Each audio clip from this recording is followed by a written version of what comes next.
Guys আমি এখন আছি রানু মণ্ডলের বাড়ির সামনে। তো রানু মণ্ডলের বাড়ির ভিতরে যাব আর আপনাদেরকে দেখাবো যে রানু মণ্ডল এখন কি করছে। ঠিক আছে, তো দেখতেই পাচ্ছেন এটা হলো রানু মণ্ডলের বাড়ি, যেটা ভাইরাল হয়েছিল 2019-এ প্রচুর পরিমাণে। তো দেখতেই পাচ্ছেন রানু মণ্ডলের বাড়ির অবস্থা কীরকম। তো আমি এখন ভিতরে ঢুকছি আস্তে আস্তে। তো দেখতেই পাচ্ছেন বারান্দাটা, এখানে গ্যাস আছে আর কি রকম অবস্থা হয়ে পড়ে আছে, দেওয়ালটা মনে হচ্ছে একদম খসে খসে পড়ছে। তো দেখতেই পাচ্ছেন কি রকম অবস্থা। তো রানু মণ্ডল এখন থাকে হচ্ছে এই ঘরে, এটা হলো রানু মণ্ডলের বেডরুম। তো আপনি ভাইরাল হওয়ার জন্য আপনার প্রথম ভিডিও কে করেছিল? আপনি যে গানটা গেয়েছিলেন আপনার প্রথম ভিডিও কে করেছিল? ওই তো অতীন্দ্র আরে এই নামটা কি, এর নামটা তোমার ওর সঙ্গে যে এসেছিল, আমি তার নাম জানি। তারাও কি ব্লগার?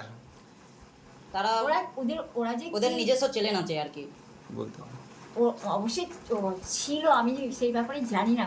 হ্যাঁ, কিন্তু আর আমার এই গানগুলো শোনার পর ওরা তার আগে যে আমি একটা ফুল ব্লগ ভিডিও বানিয়েছি, তো সেখানে আপনারা সম্পূর্ণ ডিটেলসে দেখতে পাবেন। আর রানু মণ্ডলের বাড়ি কিভাবে আসতে হয়, কিভাবে এসেছি, তো সব কিছুই দেখতে হবে।